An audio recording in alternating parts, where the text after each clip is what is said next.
کاشانۂ بصیرت ایک ایسا یوٹیوب چینل جس پر ہر قسم کی دینی کتب بالخصوص محروم بصارت افراد کے لیے آڈیو اور ویڈیو فارمیٹ میں دستیاب ہیں اور بالعموم تمام مسلمان برادران و خواہران کے لیے دستیاب ہیں۔ اس لیے آپ سے گزارش ہے کہ بیل آئیکن کو پریس کر کے ہمارے اس چینل کو ضرور سبسکرائب کیجیے تاکہ آئندہ آنے والی ہر کتاب آپ کو بر وقت ملتی رہے۔ کاشانۂ بصیرت، کاشانۂ بصیرت، کاشانۂ بصیرت، کاشانۂ بصیرت۔ اعوذ باللہ من الشیطان الرجیم، بسم اللہ الرحمن الرحیم۔ کاشانۂ بصیرت یوٹیوب چینل کے بابصیرت سامعین السلام علیکم۔ میں پارٹ 29 کے ساتھ حاضر ہوں۔ کتاب زندگانی فاطمہ زہرا سلام اللہ علیہا کا ہمارا مطالعہ جاری ہے اور ہم صفحہ نمبر 366 تک پہنچ چکے تھے۔ یہاں پہ 17ویں مجلس کا آغاز ہو رہا ہے اور یہاں تاریخ جو اس کے لیے دی گئی ہے وہ ہے شب شنبہ 7 جمادی الثانی، اور نیچے تحریر ہے 34 10 30 اور 75۔ پھر موضوع ہے کہ احتجاج حضرت زہرا علیہ السلام اور ابو بکر۔ جو کچھ تواریخ سے ہم نے استفادہ کیا ہے اس کے مطابق جناب زہرا سلام اللہ علیہا نے ابو بکر اور عمر پر اپنے احتجاج میں 2 موقف اختیار کیے تھے۔ سب سے پہلے تو جناب زہرا سلام اللہ علیہا نے دعویٰ کیا تھا کہ فدق میرے لیے وہ عطیہ ہے جو پیغمبر اسلام صلی اللہ علیہ وسلم نے مجھے عطا فرمایا تھا، اور لہٰذا آپ نے حکم دیا کہ مسجد رسول صلی اللہ علیہ وسلم میں پردہ کا اہتمام کیا جائے۔ چنانچہ آپ کے ارد گرد بنی ہاشم کی خواتین نے گھیرا ڈالا ہوا تھا اور آپ نے مسجد میں آ کر ایک روشن خطبہ بیان فرمایا، جس کے بارے میں بزرگ علماء نے اپنی تشریحات میں لکھا ہے کہ آپ نے خدا کی حمد بیان کی اور دین اسلام کے احکامات بیان فرمائے اور دشمنان دین کی بے دینی کے بارے میں کچھ اظہار فرمایا، جس کے بعد آپ نے اپنے قضیہ فدق کو بیان فرمایا۔ اگلا صفحہ ہے 367 اور موضوع ہے کہ متصرف سے دلیل نہیں مانگی جاتی۔ جناب زہرا سلام اللہ علیہا نے اپنے بیان کو جاری رکھتے ہوئے فرمایا کہ تمام لوگ جانتے ہیں کہ میرے باپ محمد رسول اللہ صلی اللہ علیہ وسلم نے یہ جاگیر فدق مجھے بخش دی تھی اور وہ میرے قبضے میں تھی۔ میرے کارندے وہاں موجود تھے، تم نے میرے کارندوں کو وہاں سے بے دخل کیوں کیا ہے؟ اگلا پیراگراف ابو بکر کہنے لگا، میں تم سے گواہ طلب کرتا ہوں، لہٰذا 2 گواہ پیش کرو جو آ کر گواہی دیں کہ رسول اللہ صلی اللہ علیہ وسلم نے جاگیر فدق عطیہ یا ہدیہ کے طور پر آپ کو بخش دی تھی۔ اگلا پیراگراف یہاں یہ بات قابل غور ہے کہ ابو بکر کا جناب زہرا سلام اللہ علیہ سے گواہ طلب کرنا ضرورت دین اسلام کے خلاف ہے، کیونکہ گواہ مدعی کے ذمہ ہوتا ہے اور یہ دعویٰ خود ابو بکر کر رہے ہیں کہ یہ جاگیر تمہاری نہیں ہے۔ جناب زہرا سلام اللہ علیہ کا قبضہ تو اس پر ثابت ہے، اس کے کارندوں کا وہاں موجود ہونا ثابت ہے۔ 3 سال تک آپ کے ہاتھوں سے اس کی آمدنی کا دینی کاموں پر اور دینداروں کی ضرورت پر خرچ کرنا ثابت ہے۔ لہٰذا اگلا یہ لائنیں پیراگراف کی کہ لہٰذا چاہیے تو یہ تھا کہ اپنے دعوے میں ابو بکر خود گواہ پیش کرتا، کیونکہ جناب زہرا سلام اللہ علیہ کا قبضہ ملکیت کی دلیل ہے، لیکن اس کے باوجود جناب زہرا سلام اللہ علیہ نے اتمام حجت کے لیے گواہ پیش کیے۔ اور صفحہ نمبر ہے 368 گواہان جناب زہرا سلام اللہ علیہ برائے ملکیت فدق موضوع ہے، اور آگے تحریر ہے کہ جناب سیدہ فاطمہ زہرا سلام اللہ علیہ نے ملکیت فدق کو گواہی کے لیے حضرت علی ابن ابی طالب اور حسن اور امام حسین علیہ السلام کو اور بی بی ام ایمن اور ایک روایت کے مطابق اسما کو دربار میں حاضر کیا، جہاں حضرت علی علیہ السلام نے گواہی دی کہ جاگیر فدق رسول اللہ صلی اللہ علیہ وسلم نے جناب جناب زہرا سلام اللہ علیہ کو بخش دی تھی۔ ایمن نے بھی یہی گواہی دیتے ہوئے کہا کہ یہ وہ فاطمہ سلام اللہ علیہ جس کے لیے ہمارے رسول صلی اللہ علیہ وآلہ وسلم نے فرمایا تھا کہ فاطمہ جنتی عورتوں کی سردار ہیں، اور حسن اور حسین علیہ السلام نے بھی یہی گواہی دی، اور مذکورہ روایت کے مطابق اسماء نے بھی گواہی دی۔ اگلا موضوع ہے کہ خلیفہ کے جرم سے گواہوں کو جھٹلا دیا۔ کیا خوب ہے کہ اپنے ہدف کو سامنے رکھتے ہوئے گواہوں کی گواہی کو جھٹلانے اور رد کرنے کے لیے ایک عجیب ہیلا تلاش کر کے پیش کیا گیا۔ عمر کہنے لگا، علی علیہ السلام کی گواہی کا اس لیے کوئی فائدہ نہیں ہے کیونکہ ان کو جاگیر فدق سے ذاتی فائدہ ہے۔ یہ بریکٹ میں آگے ہے کہ بعض لوگوں نے ان حروف کو ابو بکر کی طرف سے منسوب کیا ہے، اور بعض روایات کے مطابق ایسے جسارت بھرے جملے علی علیہ السلام و بطول سلام اللہ علیہ کو خاموش کرانے کے لیے کہے گئے کہ بیان سے باہر ہیں، اور حسنین علیہ السلام کی گواہی کو نابالغ کہہ کر رد کر دیا گیا، اور ایمن اور اسماء کی گواہی کو ناقص قرار دے دیا گیا کہ وہ دو عورتیں ایک مرد کے برابر ہوتی ہیں۔ تو اگلا موضوع ہے اگلا صفحہ ہے یہ 369، اور موضوع ہے کہ زہرا سلام اللہ علیہ سے گواہ مانگنا خلاف قرآن تھا۔ حضرت ابو بکر اور عمر کا جناب زہرا سلام اللہ علیہ سے گواہ طلب کرنا خلاف قرآن تھا۔ اول تو جناب زہرا سلام اللہ علیہ کا قبضہ اور کارندوں کا موجود ہونا ملکیت کو ثابت کرتا ہے، اور علاوہ اس کے جناب زہرا کی بات کو جھٹلانا قرآن کو جھٹلانے کے مترادف تھا، کیونکہ قرآن نص ہے، آپ جھوٹ جیسے نجاستوں سے پاک اور پاکیزہ ہیں، جیسے کہ خود خداوند عالم فرماتا ہے۔ سورہ احزاب کی آیت نمبر 32 ہے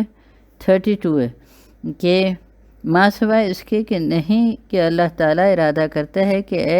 اہل بیت نبوت وہ تم سے ہر قسم کی ناپاکی کو دور رکھے اور تمہیں ایسا پاک رکھے جیسا کہ پاک رکھنے کا حق ہے۔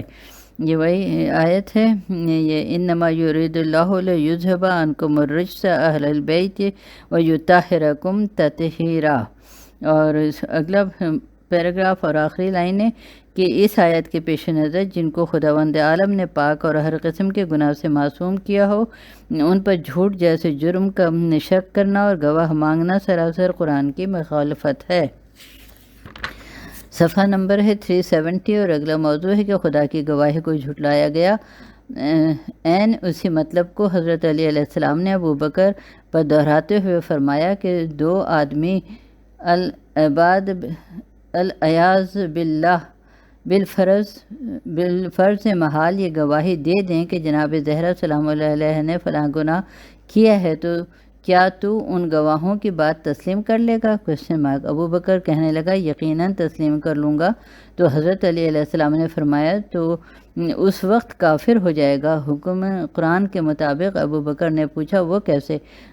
حضرت علی علیہ السلام نے فرمایا، وہ ایسے کہ خداوند عالم نے قرآن مجید میں آیت تطہیر میں جناب زہرا سلام اللہ علیہ کو نہ صرف پاک دامن کہا ہے بلکہ خود گواہی بھی دے رہا ہے کہ جناب زہرا سلام اللہ علیہ پاک دامن ہیں، اور اب اگر تو پھر خدا کی گواہی کو جھٹلا کر دو عام آدمیوں کو قبول کرے گا تو کافر نہیں ہوگا تو اور کیا ہوگا؟ تو روایت میں ہے کہ جتنے بھی مہاجر و انصار مسجد میں موجود تھے سب رو رہے تھے۔ اگلا موضوع ہے کہ قتل علی علیہ السلام کی سازش۔ حضرت ابو بکر نے گھر آ کر عمر سے کہا، تو نے دیکھا کہ علی علیہ السلام نے مسجد میں ہم کو کیسے ذلیل و رسوا کیا ہے؟ عمر نے کہا، علی کو قتل کر دینا چاہیے تاکہ اس کے ہاتھوں سے ہم نجات پا جائیں۔ ابو بکر نے کہا کہ علی علیہ السلام کو قتل کرے کون؟ عمر نے کہا، خالد بن ولید سے بہتر شخص اس کام کے لیے ہمارے پاس نہیں ہے۔ اگلا صفحہ ہے 371، اور تحریر ہے کہ ابو بکر نے خالد کو حاضر کر کے کہا کہ میں تم کو حکم دیتا ہوں کہ کل صبح کی نماز میں جب میں سلام نماز دوں تو تم علی کو قتل کر دینا۔ اگلا موضوع ہے کہ اسماء زوجہ ابو بکر کا پیغام علیہ السلام کے نام۔ حضرت اسماء رضی اللہ تعالی عنہا جو ابو بکر کی بیوی اور محمد بن ابو بکر کی ماں تھیں، وہ علی بن ابی طالب کی شیعوں اور محبوں سے تعلق رکھتی تھیں اور خاندانی طور پر اپنے بزرگوں کی طرف سے محبان اہل بیت علیہ السلام سے تھیں۔ اس نے اپنے غلام کے ذریعے حضرت علی علیہ السلام تک پیغام پہنچایا۔ اگلا پیراگراف کہ اپنے غلام جس کا نام برمز تھا سے کہا کہ تم حضرت علی علیہ السلام کی خدمت میں جا کر کہو کہ اسماء نے مجھے قرآن میں یہ آیت یاد کرائی ہے کہ، اور وہ سورہ قصص کی آیت نمبر 20 ہے، 20 یا 30 ہے یقیناً، اور اس کا ترجمہ ہے کہ یقیناً سردہ تیرے بارے میں مشورہ کر رہے ہیں کہ تجھے قتل کر ڈالیں، پس تو نکل جا، یقیناً میں تیرے خیر خواہوں میں سے ہوں۔ حضرت علی علیہ السلام نے اس غلام کو جواب دیا کہ اسماء سے جا کر کہو کہ ان میں اتنی جرأت نہیں ہے کہ مجھے نقصان پہنچا سکیں، یعنی قتل کر سکیں، کیونکہ رسول اللہ صلی اللہ علیہ وآلہ وسلم کا فرمان ہے، اے علی، جب تک تو ناقصین اور قاسطین اور مارقین سے جنگ نہیں کر لے گا تجھے کوئی نہیں مار سکے گا۔ اگلا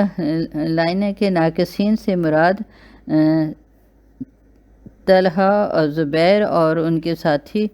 کے وہ ساتھی ہیں جنہوں نے عائشہ کی حمایت میں حضرت علی علیہ السلام سے جنگ جمل لڑی، قتل ہوئے اور شکست کھا گئے، اور یہ وہ لوگ ہیں جنہوں نے حضرت علی علیہ السلام کی بیعت کا عہد توڑ دیا تھا۔ اور یہ صفحہ نمبر ہے 372۔ اور قاسطین سے مراد معاویہ اور اس کا وہ ظالم لشکر ہے جنہوں نے ہر وقت ظلم کا بازار گرم کر رکھا اور حق کی اطاعت قبول نہ کی۔ اور مارقین سے مراد وہ خارجی ہیں جو دین سے اس طرح خالی نکل گئے جس طرح تیر کمان سے خالی نکل جاتا ہے۔ مذکورہ روایت اسماء میں حضرت علی علیہ السلام نے اسی حدیث رسول صلی اللہ علیہ وسلم کی طرف اشارہ کیا تھا کہ حضور نے فرمایا ہے کہ جب تک ان تینوں گروہوں سے تیری جنگ نہ ہو جائے گی اس وقت تک کوئی بھی تجھے قتل نہ کر سکے گا۔ اگلا موضوع ہے کہ کشف سازش قتل علی علیہ السلام ایک تاریخی رسوائی ہے۔ دوسرے دن صبح خالد بن ولید اپنی تلوار لے کر اٹھا اور مسجد میں آ کر حضرت علی علیہ السلام کے ساتھ بیٹھ گیا، یہاں تک کہ تشہد تک نماز پڑھی گئی، لیکن حالت تشہد میں آ کر ابو بکر کی توجہ اس امر کی طرف ہوئی کہ علی علیہ السلام کو قتل کرنا کوئی آسان کام نہیں ہے، اور ابھی مسجد میں بلوہ عام ہو جائے گا۔ حضرت ابو بکر نے تشہد کو اس قدر طول دیا کہ سورج طلوع ہونے کے قریب ہو گیا۔ بس حالت تشہد ہی میں ایک مرتبہ ابو بکر نے کہا، لا یفعلن خالد ما امرتہ، یعنی یقیناً اے خالد تجھے وہ کام سر انجام نہیں دینا چاہیے جس کا میں نے تجھے حکم دیا تھا۔ اس جملے کے بعد السلام علیکم ورحمۃ اللہ وبرکاتہ کہہ کر نماز مکمل کر دی۔ اسی وجہ سے حنفی مذہب میں حالت تشہد میں سلام نماز سے پہلے کوئی بھی کلام کرنا جائز نہیں سمجھا جاتا ہے، جس کی دلیل ابو بکر کا مذکورہ جملہ ہے جو سلام سے پہلے تھا۔ جب نماز اختتام کو پہنچی تو حضرت علی علیہ السلام نے خالد بن ولید کے طرف منہ کر کے فرمایا، اس نے یعنی ابو بکر نے تجھے کون سا حکم دیا تھا؟ خالد نے بڑی بے حیائی اور پوری بے شرمی کے ساتھ بلا خوف و خطر جواب دیا کہ ابو بکر نے مجھے تیرے قتل کا حکم دیا تھا۔ حضرت علی علیہ السلام نے فرمایا، تجھ میں اتنی جرأت ہے کہ تو مجھے قتل کرے؟ خالد نے کہا، ہاں۔ صفحہ نمبر 373۔ خالد علی علیہ السلام کے ہاتھوں گرفتار ہو گیا۔ حضرت علی علیہ السلام نے جب اس کا مذکورہ جواب سنا تو فوراً اپنے ہاتھوں کی دو انگلیوں کو خالد کے ناک کے سوراخوں میں ڈالا اور بلند کر کے زمین پر پھینک دیا، اور اس بدبخت کے علی علیہ السلام کے ہاتھوں میں آنے کے بعد خراٹے نکلنے لگے، اور کسی کو اتنی جرأت نہ ہوئی کہ علی علیہ السلام سے خالد کی سفارش کر سکے۔ اگلا پیراگراف، حضرت ابو بکر نے عمر کی طرف منہ کر کے کہا کہ یہ سب نحوست تیرے مشورے سے ظاہر ہوئی ہے، اب جاؤ عباس ابن ابو عبد المطلب کے پاس تاکہ وہ آ کر خالد کو علی علیہ السلام کے پنجے سے نجات دلائیں۔ بس جب جناب عباس کو لایا گیا اور حضرت علی علیہ السلام کے چچا تھے تو آپ نے ان کے احترام کی رعایت کرتے ہوئے اس کی سفارش پر خالد کو چھوڑ دیا۔ صفحہ نمبر 374، اور موضوع ہے کہ کیا ابو بکر کے پاس اس جرم کا کوئی عذر ہے؟ ابن ابی حدید کی لکھتے ہیں کہ میں نے سنی علماء سے سوال کیا کہ ابو بکر نے ایسا کام کیوں کیا؟ ایک نے جواب دیا، ان کی نیت تو بری تھی مگر بعد میں پشیمان ہوئے اور اللہ تعالیٰ نے ان کو معاف کر دیا۔ اگر دوسرا پیراگراف، دوسرے نے کہا چونکہ وہ ایک مملکت کے بادشاہ تھے لہٰذا ان کا کوئی فعل مصلحت سے خالی نہ تھا، اور جو کچھ وہ کر سکتے ہیں اگرچہ اس کام میں کوئی فساد ہی کیوں نہ ہو، اور یہ بھی ایک فساد ہی تھا جو قتل علی علیہ السلام کا حکم دیا گیا۔ پس ان اقوال کے پیش نظر تو یہ دینداری نہیں بادشاہی اور دھوکے بازی ہے۔ اگلا موضوع ہے کہ علی کی گواہی کو رد کرنا ذلیل ترین مصیبت ہے۔ علی علیہ السلام کی گواہی کو رد کرنا یقیناً بہت بڑی رسوائی ہے، کیونکہ آیہ مباہلہ کے تحت انفسنا علی علیہ السلام نص قرآن کے مطابق نفس رسول اللہ ہیں، لہٰذا علی علیہ السلام کی گواہی کو رد کرنا رسول خدا صلی اللہ علیہ وسلم کی گواہی کو رد کرنے کے برابر ہے، اور پھر یہ وہی علی علیہ السلام ہیں جن کے بارے میں رسول خدا نے فرمایا علی مع الحق والحق مع علی یدور حیث ما وارا، کہ علی علیہ السلام حق کے ساتھ ہیں اور حق علی علیہ السلام کے ساتھ ہیں، اور جدھر جدھر علی ہوں گے حق ان کے ساتھ اور علی حق کے ساتھ ہوں گے۔ صفحہ نمبر 375، اور اگلا پیراگراف اور آخری لائن یہ ہے کہ اگرچہ بہت سے دلائل ہیں مگر یہ بہت بڑی حقیقت ہے جو ہم نے پیش کر دی ہے جو صاحبان عقل و شعور کے لیے کافی ہے۔ اگلا موضوع ہے کہ یحییٰ علیہ السلام اور عیسیٰ علیہ السلام بچپن میں پیغمبر تھے۔ حضرت امام حسن اور حضرت امام حسین علیہ السلام کی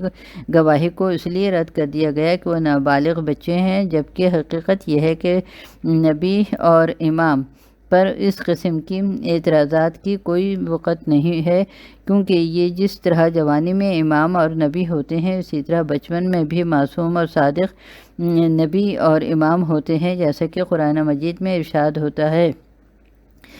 اور سورہ مریم اور آیت نمبر 12 کہ اے یحییٰ علیہ السلام کتاب کو مضبوطی سے پکڑ رکھ اور ہم نے اسے بچپن میں ہی قوت فیصلہ عطا کی۔ روایت میں ہے کہ جناب یحییٰ علیہ السلام 4 سال کے تھے جب خداوند عالم نے ان کو برگزیدہ فرمایا، اور جناب عیسیٰ علیہ السلام نے گہوارے میں کہا، سورہ مریم آیت نمبر 30 کہ یقیناً میں اللہ تعالیٰ کا بندہ ہوں، اس نے مجھے کتاب دی ہے اور مجھے نبی بنایا ہے۔ اسی طرح امر خدا کے بغیر زبان کو حرکت نہ دینے والے نبی صلی اللہ علیہ وسلم نے امام حسن امام حسین علیہ السلام کے بارے میں فرمایا کہ الحسن والحسین امامنا قام وقعدہ، یعنی حسن علیہ السلام اور حسین علیہ السلام دونوں امام ہیں، چاہے باطل کے مقابلے میں کسی میدان میں ڈٹ کر کھڑے ہوں یا گھر میں بیٹھے ہوں۔ اور یہ بھی فرمایا کہ الحسن والحسین سید شباب اہل الجنہ، کہ حسن علیہ السلام اور امام حسین علیہ السلام دونوں جوانان جنت کے سردار ہیں، اور پھر یہ بھی کہ حضور صلی اللہ علیہ وسلم ہی کا فرمان ہے کہ یقیناً میں تمہیں دو بھاری چیزیں چھوڑ کر جا رہا ہوں، ایک اللہ کی کتاب قرآن مجید اور دوسری اپنی اطرت اہل بیت۔ اور یہ ایک قطعی حقیقت ہے کہ حسن علیہ السلام اور امام حسین علیہ السلام اس اطرت کا جزو ہیں۔ اس حقیقت کے پیش نظر یہ چھوٹے بڑے سب برابر ہیں، اور ان کی گواہی کو رد کرنا قرآن کی آیات اور نبی صلی اللہ علیہ وآلہ وسلم کی قطعی سنت کو رد کرنے کے برابر ہے۔ اگلا موضوع ہے کہ علی علیہ السلام صدیق اور حسنین علیہ السلام صالحین ہیں، جیسا کہ قرآن مجید میں ارشاد ہوتا ہے، اور یہ سورہ نساء کی آیت نمبر 29 ہے کہ جو اور ترجمہ کہ اور جو اللہ تعالیٰ اور رسول صلی اللہ علیہ وآلہ وسلم کی اطاعت کرے گا وہ ان لوگوں کے ساتھ ہوں گے جن میں اللہ تعالیٰ نے انعام کیا ہے کہ بعض نبیوں میں سے ہیں اور بعض صدیقوں میں سے اور بعض شہیدوں میں سے اور بعض صالحین میں سے، اور وہی لوگ رفاقت کے لیے سب سے اچھے ہیں۔ اگلے لائنیں ہیں کہ اسی آیت کی تفسیر کے ضمن میں حضور صلی اللہ علیہ وآلہ وسلم سے مروی ہے کہ آپ فرماتے ہیں، اما نبیون فانا، کہ نبیوں سے مراد تو میں محمد صلی اللہ علیہ وآلہ وسلم ہوں، اور واما صدیقین فاخی علی ابن ابی طالب علیہ السلام، اور صدیقین سے مراد میرے بھائی علی ابن ابی طالب علیہ السلام ہیں۔ اگلا پیراگراف، صدیق اکبر بھی علی علیہ السلام کے القاب سے ہے، اور جو ابو بکر کے لیے ایسے ہی استعمال کیے گئے ہیں جس طرح حضرت علی علیہ السلام کی مخصوص لقب امیر المومنین کو اغیار کے لیے استعمال کیا جاتا ہے، جبکہ اس کا غیر علی علیہ السلام کے لیے استعمال حرام ہے، مگر لوگوں نے یہ لقب چرا لیا ہے، اور شہداء سے مراد جناب حمزہ ہیں اور سید الشہداء ہیں۔ اور پھر وَأَمَا الصَّالِحُونَ فَبِنْتِ فاطمۃ الحسن والحسین، اور صالحون سے مراد میری بیٹی فاطمہ علیہ السلام اور حسن اور حسین علیہ السلام ہیں۔ اس روایت کو ابن بابویہ نے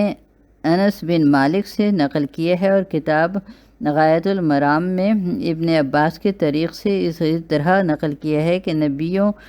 سے مراد محمد صلی اللہ علیہ وآلہ وسلم ہے، اور صدیقین سے مراد علی علیہ السلام ہے، اور کیونکہ علی علیہ السلام ہی وہ پہلی شخصیت ہیں جنہوں نے صدیقی رسالت کی، اور شہداء سے مراد جنہوں نے تصدیقی رسالت کی، اور شہداء سے مراد علی علیہ السلام اور حمزہ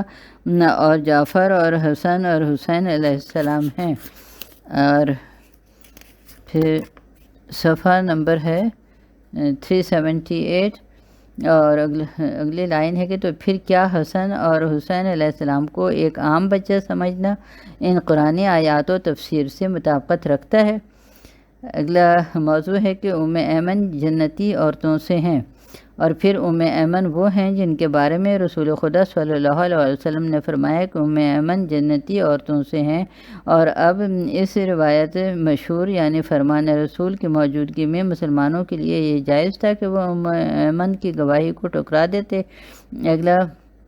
پیراگراف اس مسئلے میں اور اس جیسے دوسرے مسئلوں میں یہ ہونا چاہیے کہ دو عادل مرد گواہ ہوں یا چار عورتیں گواہ ہوں یا دو عورتیں اور ایک مرد گواہ ہو، اور اگر کسی مدعی کے پاس ایک گواہ سے زیادہ نہ ہوں تو تمام اسلامی مذاہب کے فقہ میں لکھا ہوا ہے کہ مدعی کو چاہیے کہ ایک گواہ کے جگہ وہ قسم کھائے، اور قاضی کو بھی چاہیے کہ مدعی کا دعویٰ قبول کرے۔ اگلا موضوع ہے کہ زہرا سلام اللہ علیہا سے قسم کیوں نہیں لی گئی؟ اچھا خیر، فی الحال ہمیں اس چیز سے کوئی سروکار نہیں کہ جناب زہرا سلام اللہ علیہا اور علی علیہ السلام اور حسن اور حسین علیہ السلام قرآن مجید کی نص کے مطابق معصوم تھے، ہر قسم کے گناہ سے پاک تھے، اور ان سے گواہ مانگنا قرآن کی مخالفت تھی اور بہت غلط کام تھا، بلکہ یہاں ہم گواہی کو رد کرنے والوں کے احمقانہ بہانے کی طرف آپ کو لانا چاہتے ہیں۔ اور صفحہ نمبر ہے 379 اور اگلا پیراگراف ہے کہ اب جب کہ جناب زہرا سلام اللہ علیہ ان کے سامنے ایک دعوے دار کی حیثیت سے موجود تھیں اور انہوں نے حضرت علی علیہ السلام اور حسن اور حسین علیہ السلام کی گواہی کو رد کر دیا تھا، تو اپنے اصول پر قائم رہتے ہوئے ان کو ام ایمن اور اسما کی گواہی کو ایک مرد کے برابر قبول کر لینا چاہیے تھا، اور دوسرے